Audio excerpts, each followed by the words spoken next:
dos magistrados federais disseram: o maior problema, a argumentação genérica. Em seguida, 71,24%.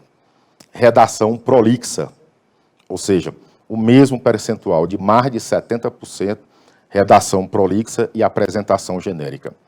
Número excessivo de páginas, 62%. Transcrição excessiva de jurisprudência, 43%. Má formação da peça, ou seja, a apresentação da peça, 30%. E, por fim, com 21%, uso excessivo de destaques do texto.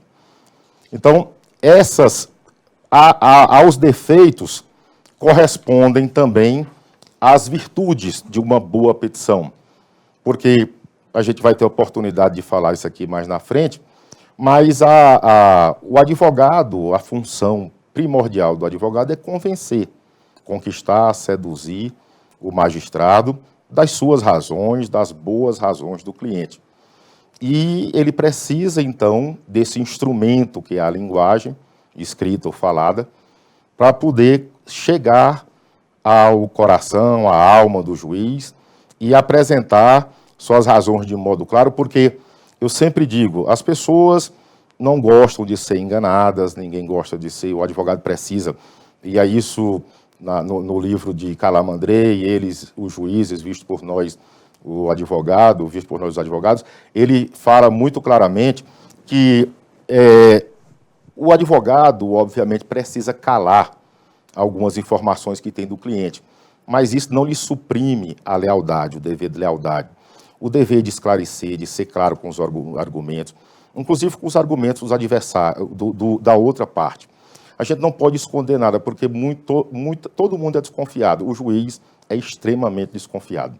Então, e o advogado, ele forma um patrimônio da história dele, pelo meio como ele se comporta perante o juiz, pela lealdade, pela força dos seus argumentos e pela sinceridade com que se comporta. Então, a outra pergunta, em sua visão, o que torna, isso aí é uma pergunta dirigida aos magistrados federais, o que torna uma petição mais agradável para a leitura e análise? Ou seja, é tudo que um advogado deseja, que sua petição seja lida de maneira agradável. Diz assim, redação objetiva, e aqui foi para 96,7%. Ou seja, quase a totalidade dos juízes, eles reivindicam, dizem que o que mais o atrai numa petição é uma redação objetiva. A boa formação da peça, 66% em segundo lugar. A redução do número de páginas, 59%. Combinação de elementos textuais e visuais, 38,6%.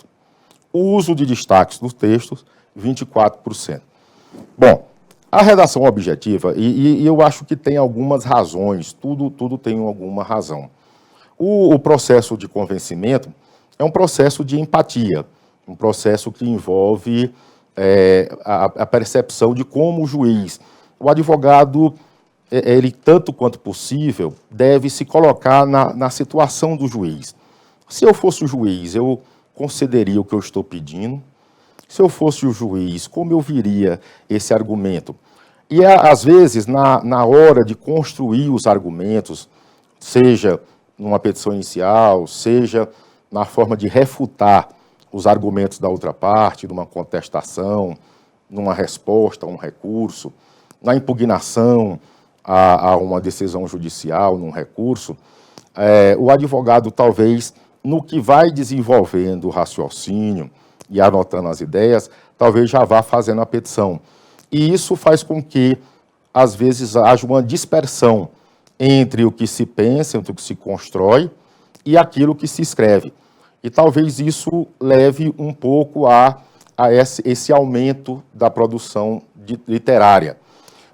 Tem um livro, e muita coisa do que eu vou falar aqui e está nele, é um livro de um magistrado de 40 anos, lá de uma Corte Superior dos Estados Unidos, que o texto é Winnie on Appeal, E a citação desse, vencendo uma apelação, como vencer basicamente uma apelação.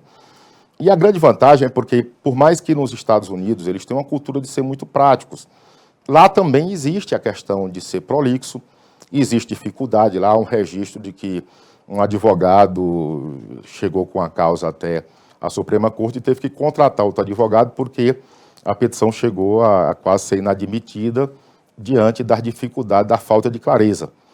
E a causa é importante, então a gente não pode sacrificar o direito do cliente por falta de clareza, objetividade, por falta de colocar bem as questões diante de quem vai julgar. E aí ele diz basicamente, olha, o advogado, ele escreve, e talvez seja a profissão que escreve para um público mais restrito e exigente da face da terra. São juízes extremamente treinados, preparados, habilidosos, ou assessores dos juízes, que são encarregados de ler uma montanha de processos, quantas mil páginas eles não têm que ler por dia, de quantos processos, uma carga e esse excesso de processo.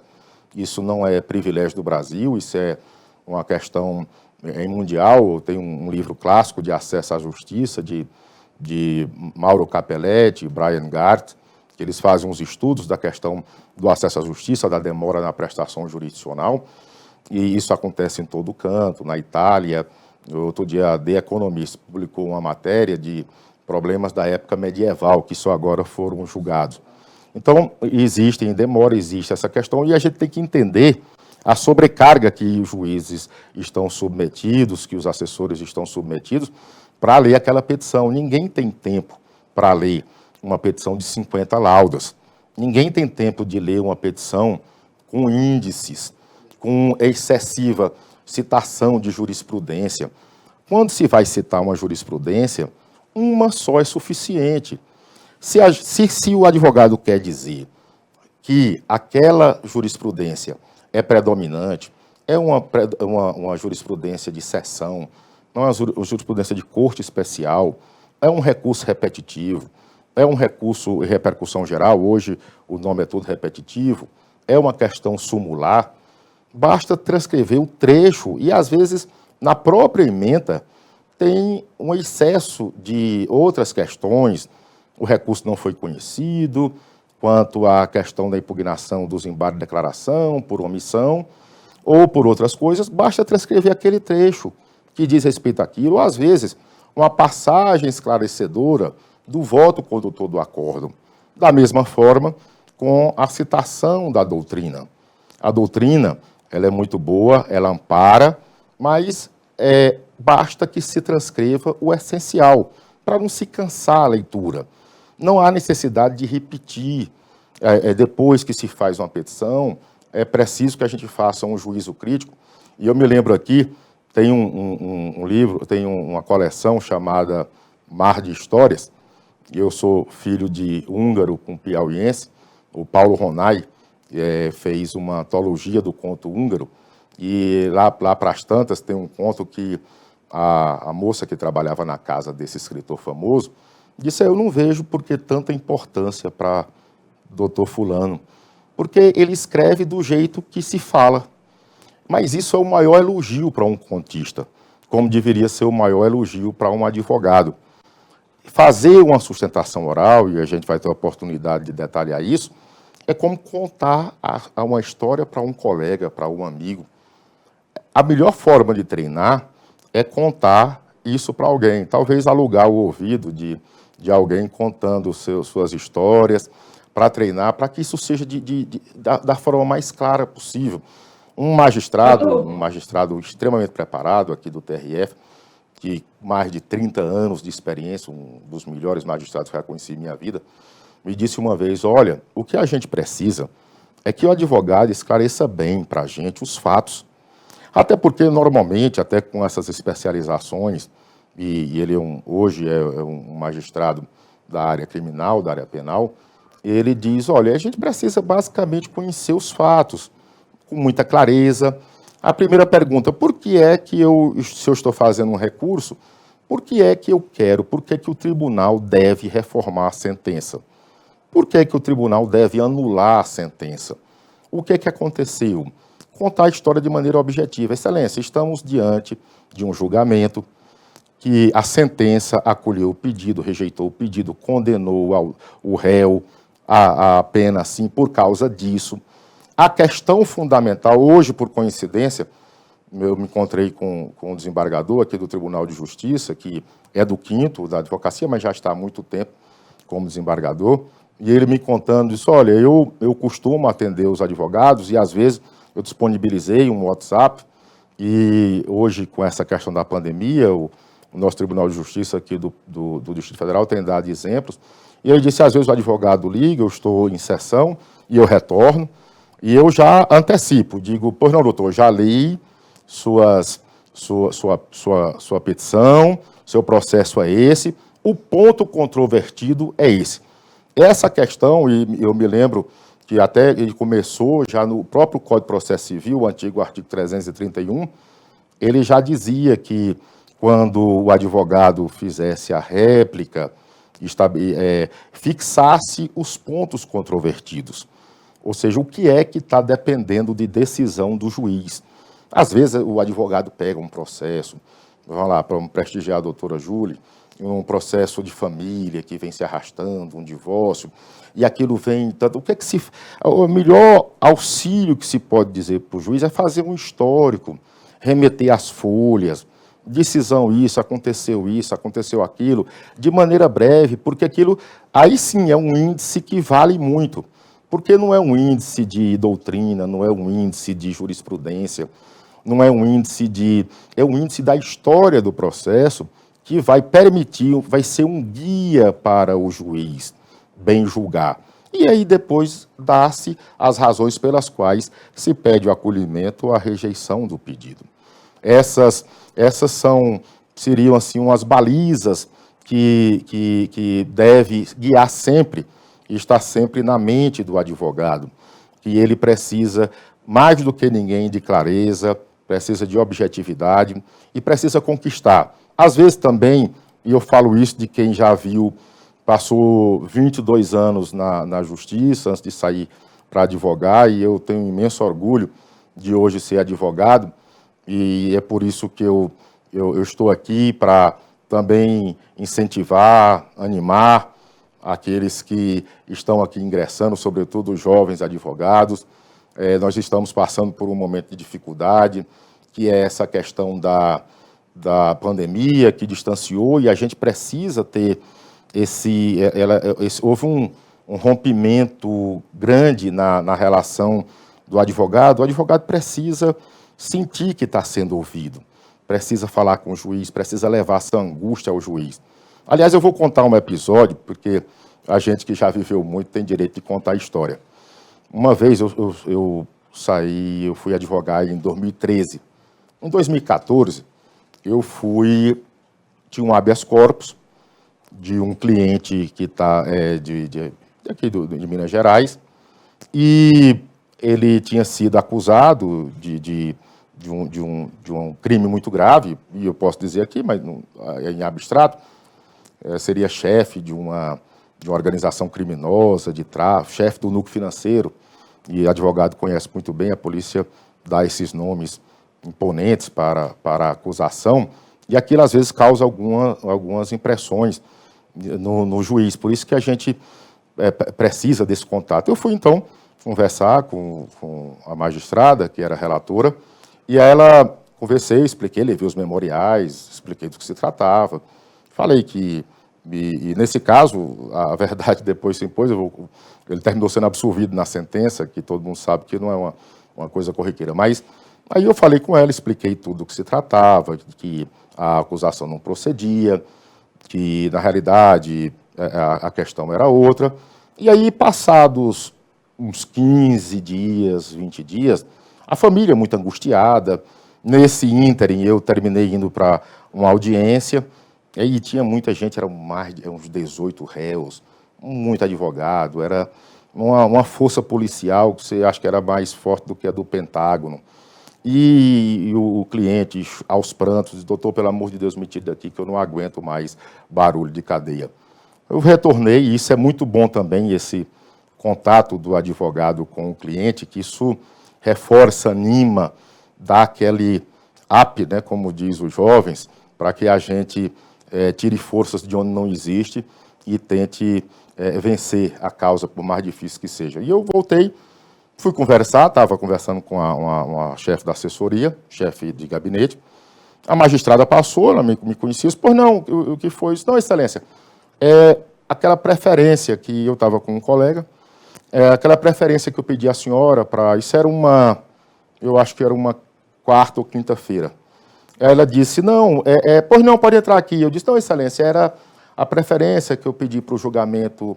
Eu estou referendo ao ano 2014 porque tem uma questão relevante. Ela disse, não, novembro de 2014, ela disse, não, eu estou julgando, sim, os habeas corpus, mas os habeas corpus de 2013. Aí eu disse, excelência, o meu é de réu preso. Ela disse, não, eu estou julgando habeas corpus de réu preso. Aliás, de réu preso que não tem a condição financeira que esse seu cliente tem de contratar uma defesa técnica da qualidade que ele contratou. Aí eu disse, excelência, Carnelutti, o grande Carnelutti, nas misérias do processo penal, dizia que por mais que a gente lesse o Evangelho de Cristo, nós nunca iríamos entender o alcance dele. Mateus, capítulo 32, dizia, tive fome, me deste de comer, sede, me deste de beber, estava com frio, me deste um cobertor, peregrino, me acolheste, doente, foste me visitar, preso, foste me ver. Ele diz que há aí uma gradação das necessidades físicas até as espirituais. O preso, assim como o doente, não precisa de bens materiais. Ele precisa de um gesto de amizade traduzido na visita.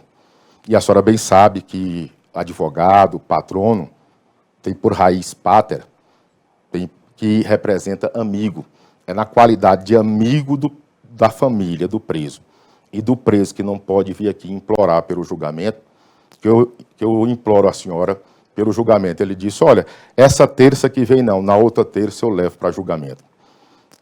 Perdemos no tribunal e terminamos sendo vencedores no Superior Tribunal de Justiça e o cliente terminou sendo absolvido. Mas são essas coisas que eu quero dizer que o advogado precisa estar em paz de espírito e nada melhor do que o bom conhecimento do processo, um bom conhecimento técnico para lhe dar esse conforto de poder se comportar, de reagir ao que é imprevisível e de reagir sempre com uma boa presença de espírito, sempre tendo em mente que o que se precisa é convencer o magistrado do seu bom direito, do direito do seu cliente. E aí também... Eu peço até licença. Pois não. Peço até licença, porque me lembrei de uma das minhas aulas também com o Daniel Amorim Assunção, em que ele fala a questão de um processo, como é que ele distingue o processo. O vencedor vai ficar satisfeito e o perdedor conformado. Ele diz que isso é uma fórmula do processo. De que forma? O vencedor vai ficar satisfeito porque, enfim, o direito dele foi atendido. E como tornar um perdedor conformado? Ele diz que a gente tem que trazer o cliente para viver o processo. De que forma? Que ele vá produzir nas provas, que ele realmente, de fato, se sinta parte. Porque o senhor, como já tem alguns anos de experiência na advocacia, o senhor sabe que alguns advogados, eles são excelentes na hora de fechar um negócio, mas na hora de dar assistência, não todos. Alguns, às vezes, por conta do tempo, ou porque começou a atuar em outras áreas, enfim. Então, né, em uma dessas aulas com o Daniel Amorim Assunção, ele coloca isso. Eu queria que o senhor emitisse uma opinião em relação ao que o senhor acha, o que nos torna mais próximo do cliente.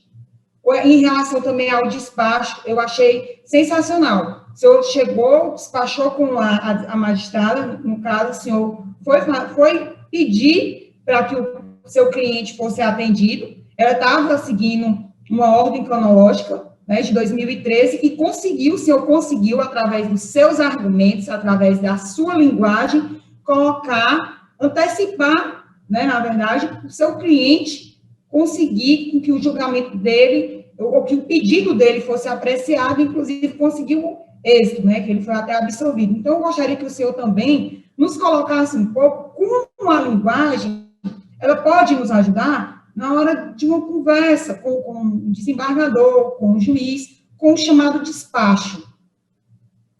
A relação com o cliente, o que é que eu posso dizer da experiência da advocacia? Eu acho que a palavra que poderia resumir tudo é sinceridade, deixar bem claro a chance que tem, a chance que não tem, e, obviamente, estar disponível para o cliente. Conversar, ser franco, ser sincero, não alimentar falsas esperanças. Também, obviamente, o advogado não pode ser pessimista, mas é preciso... A sinceridade, ela é fundamental em tudo na vida, mas ela é muito importante na relação cliente-advogado, porque as pessoas tendem, e eu falo que é normal, e sobretudo numa situação de fragilidade, normalmente se o cliente chega numa situação de dificuldade, seja porque está oprimido por um processo, seja porque está ansioso para recuperar um patrimônio perdido, um patrimônio em dificuldade, e a gente precisa ser muito claro, muito sincero, e ele precisa entender que a gente está realmente trabalhando, e a gente tem que, e essa parte de tentar, obviamente não é fácil mover o mecanismo da justiça, mas eles têm que entender que o que o advogado está fazendo, ele não pode perceber, fica muito ruim a falta de sinceridade para quando o resultado é negativo e até mesmo quando o resultado é positivo. O cliente, ele vai, em que pese naquele primeiro momento as pessoas quererem ir a venda de uma facilidade, ele, no fim, a sinceridade vai ser muito mais relevante, vai permanecer, vai fazer com que seu nome, o nome do advogado, seja respeitado, seja que o cliente e essa mensagem boca a boca, em todas as profissões e, sobretudo, no advogado, esse testemunho do cliente, ele é fundamental. A questão do despacho do juiz, e aí a gente também, eu me lembro que tem um trecho desse livro que eu citei, de Como Vencer uma Apelação, ele dizendo que existe essa questão da linguagem corporal, existe a questão... normalmente, o juiz, às vezes, dá essa oportunidade, e é até bom o juiz que emite uma opinião, porque o advogado, que como sempre se dirige de maneira muito respeitosa, e isso é muito importante, a gente trabalha num ambiente muito conservador, a gente tem as nossas normas próprias, o respeito com que se devota ao juiz, isso é muito importante, até porque o advogado vive da justiça, e a importância e o respeito que se tem à justiça é o fundamento do nosso trabalho. E por isso que a gente tem que ter muito respeito com as decisões judiciais, quando vamos impugná-las, a gente sempre nunca pessoalizar, conter muito a revolta do derrotado. E isso não é bem visto, não é bem vista a linguagem agressiva, seja ao adversário, seja ao ato judicial ou ao próprio magistrado. Isso, na realidade, aumenta esse controle da decepção, da frustração do advogado. Ele é muito relevante, sobretudo na hora de exprimir os seus sentimentos na petição ou na sustentação oral. Então, a gente sempre tem que se resignar e, normalmente, da experiência que se tem, às vezes o pessoal costuma brincar que quando o magistrado começa a elogiar demais o advogado na sustentação é porque ele vai perder.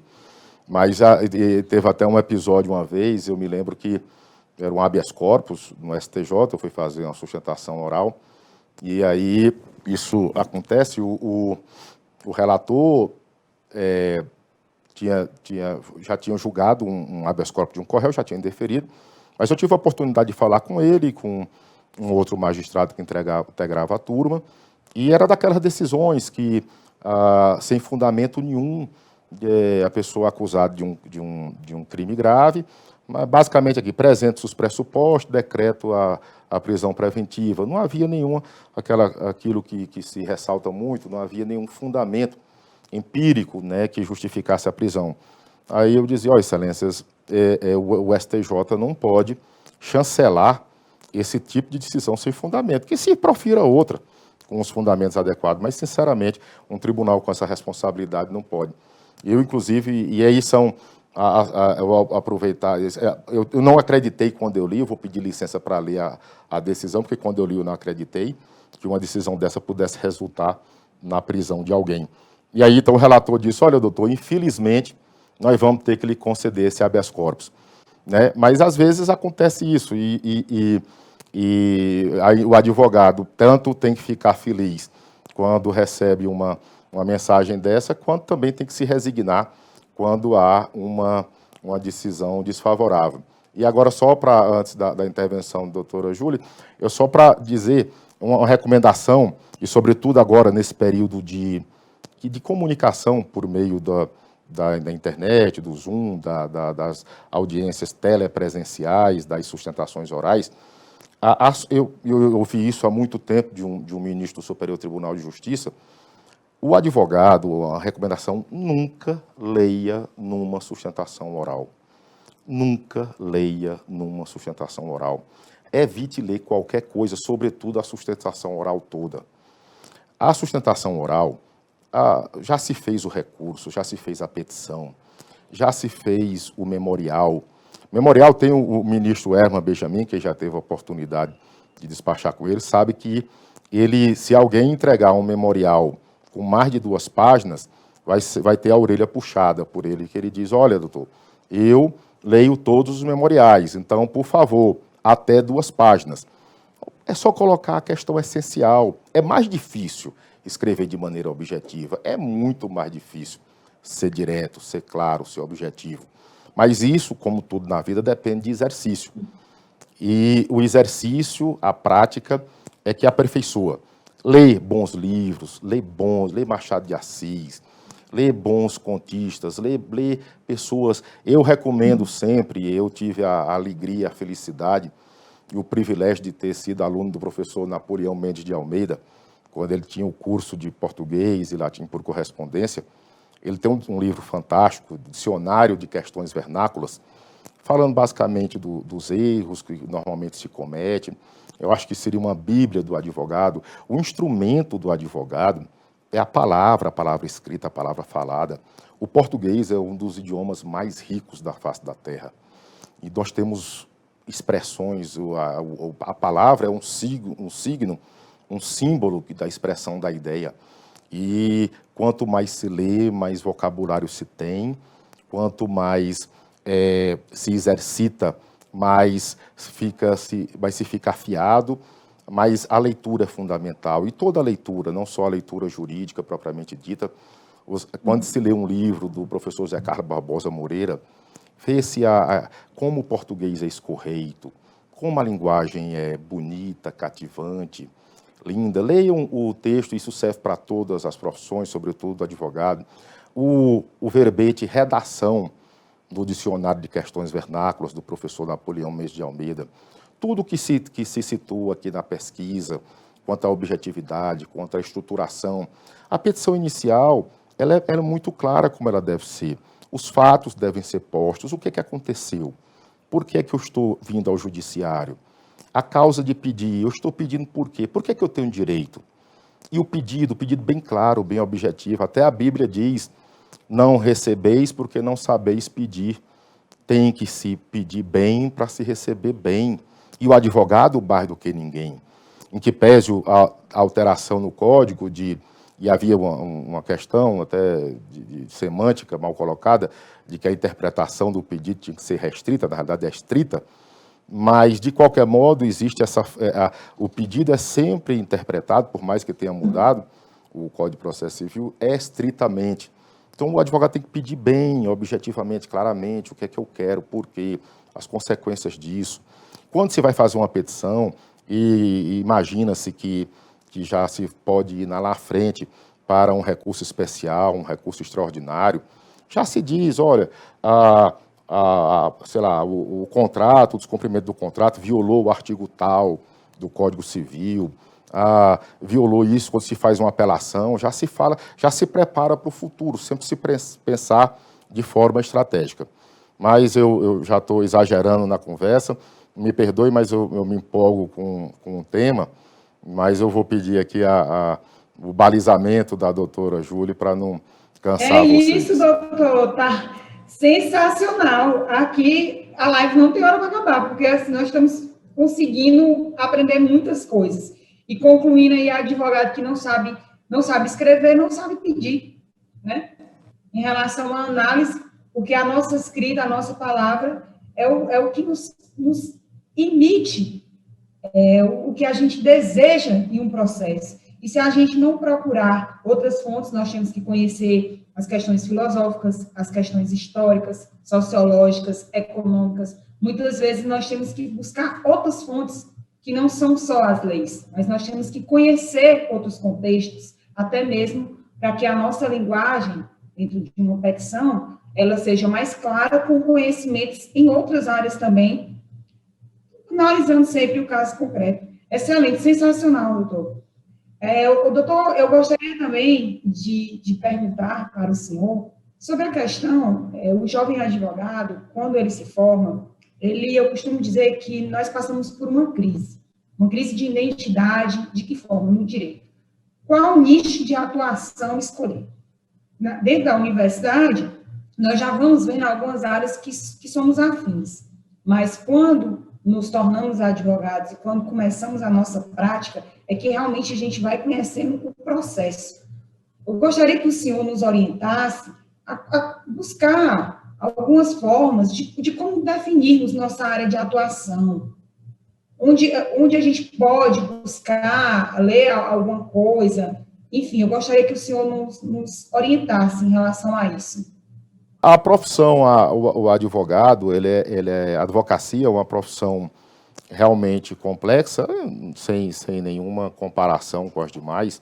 Todas as profissões são importantes, mas ela exige muito do profissional, porque o advogado precisa ser um bom comerciante, precisa ter um bom conhecimento técnico, porque o mínimo que o advogado pode fazer é demonstrar muito bem o seu direito, mostrar o seu conhecimento.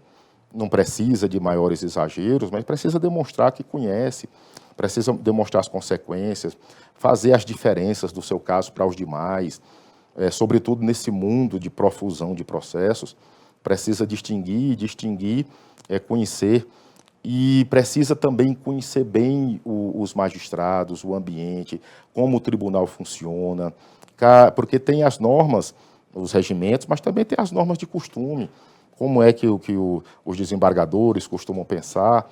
É preciso conhecer, se antecipar, conhecer como são as sessões de julgamento nos tribunais, como aquele juiz pensa, como é o comportamento, conhecer os assessores. Então, é uma profissão muito exigente. E, obviamente, o advogado precisa conhecer esse nicho.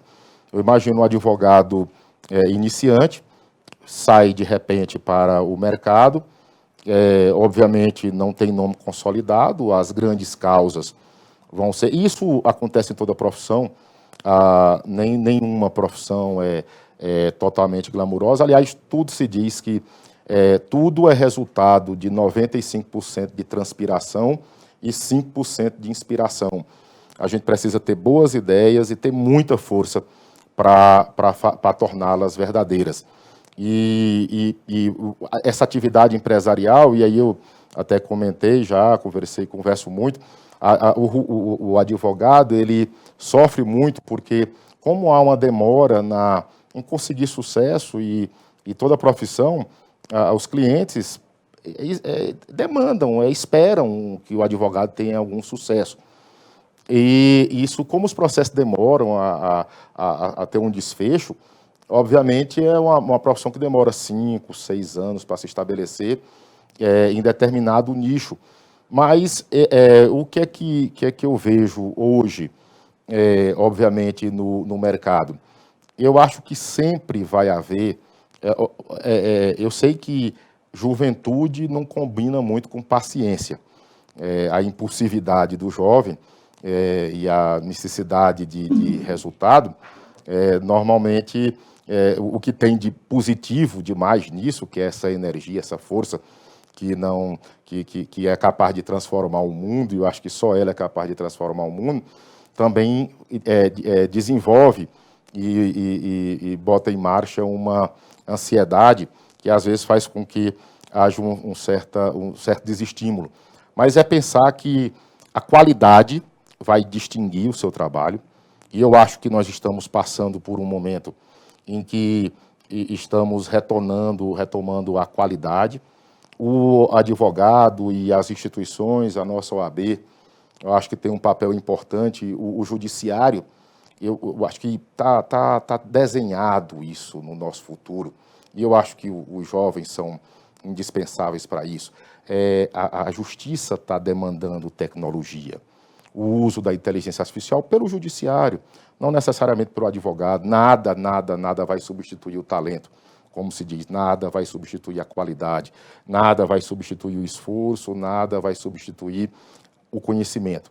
Mas o que é fundamental é que nós temos um espaço muito grande de ganho no judiciário para resolver, para acelerar as decisões. Nós temos algumas experiências aqui no Distrito Federal que estão em andamento com o uso de inteligência artificial para fazer com que os processos sejam triados, para que as questões que já foram decididas não passem por aquela questão. Nós precisamos vencer alguns hábitos, alguns costumes. Essa história de ficar lendo um voto uma tarde inteira, nem aguenta o juiz, nem aguenta o advogado, assim como também, como se diz, se o advogado consegue falar em 5 minutos, não use os 15. Se consegue ser breve, não estenda. Se percebeu que seu ponto de vista foi acolhido, faz como a história, sente-se e aguarde o julgamento. Então, eu vejo um futuro muito bom, eu sou muito otimista, vejo um futuro muito bom, que eu acho que essa importância, e aí eu parabenizo o Conselho da Advocacia Jovem, da OAB Piauí, porque esse envolvimento dos jovens advogados no trabalho institucional vai permitir que a OAB, trabalhando em conjunto com o Judiciário, encontre soluções tecnológicas, porque como hoje o orçamento é limitado, o orçamento que se gasta com o Judiciário no Brasil é muito elevado e comparativamente, então nós temos que ganhar em tecnologia para que o serviço, para que a atenção dos magistrados e dos seus assessores seja voltado para o que interessa, para a leitura do essencial e para que o trabalho manual seja reduzido e que tudo que for possível ter um ganho de produtividade com a tecnologia se ganhe.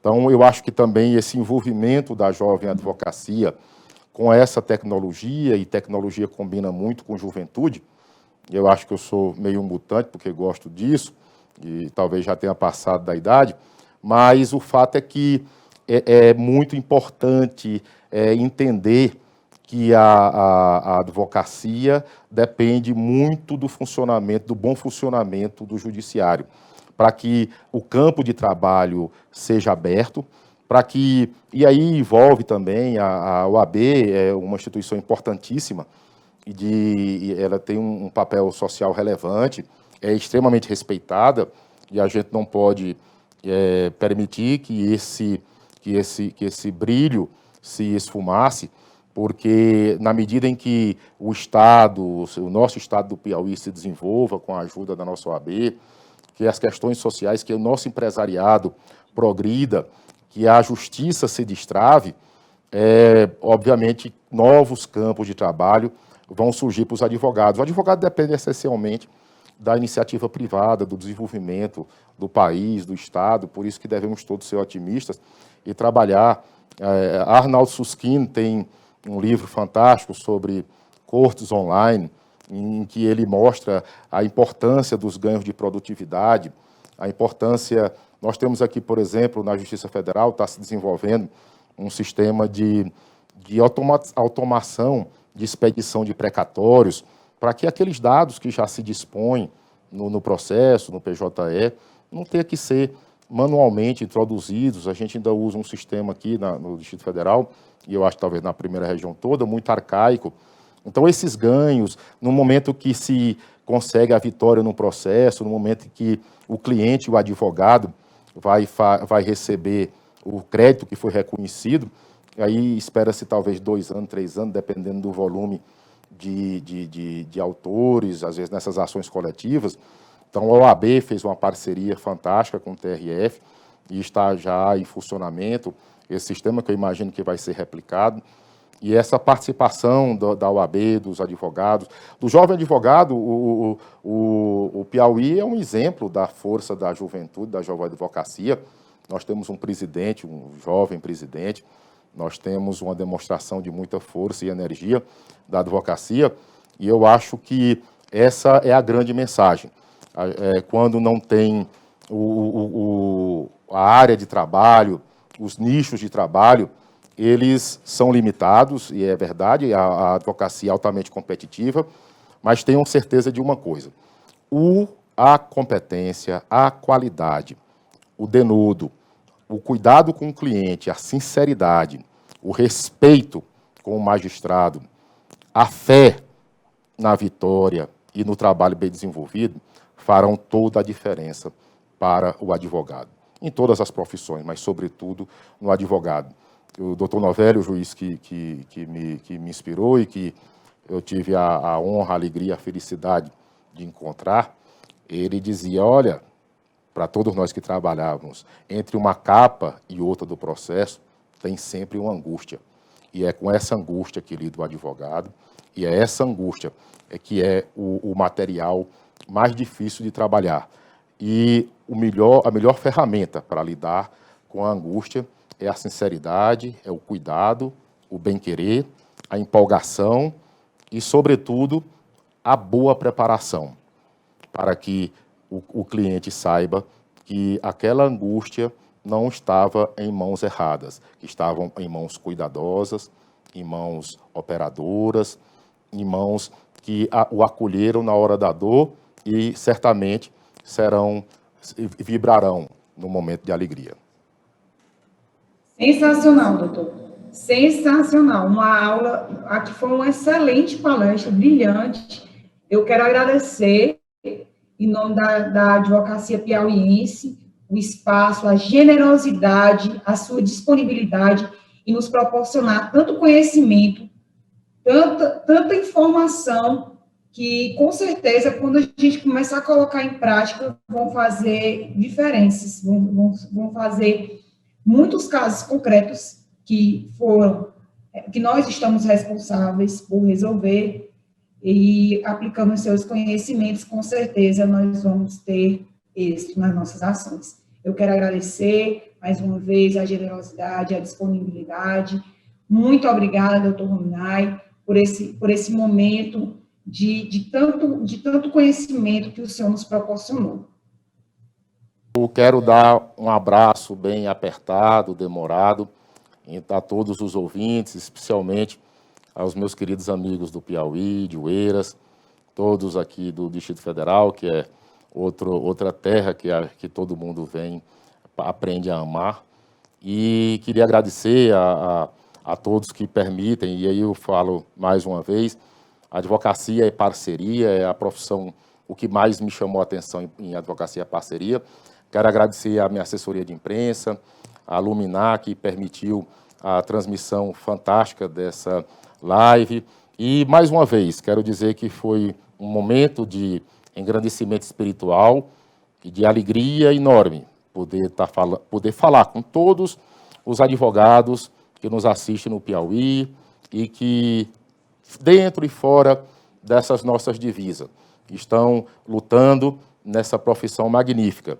E que, por favor, nunca desistam. Nós somos fortes, nós somos determinados Não foi à toa que escolhemos essa profissão. Sejam muito felizes, encham o coração de alegria e que Deus os guie sempre. Muito obrigada, doutor. Muitíssimo obrigada. Em nome da advocacia piauiense, e nos próximos eventos, com certeza, o senhor deve participar. Muito obrigado. Bem, quem quiser, nós estamos com o Instagram, vamos deixar os informes aí. Agradeço aí uma mensagem de agradecimento a todos vocês. Quem precisar, quem tiver mais interesse, indicação de livros e de outras mensagens e dessa pesquisa, é só solicitar, nós teremos um imenso prazer de enviar a todos vocês. Tenham uma boa noite, tenham um excelente final de semana e que vocês renovem no descanso do lar as energias para um novo dia de trabalho. Boa noite, gente. Muito obrigada.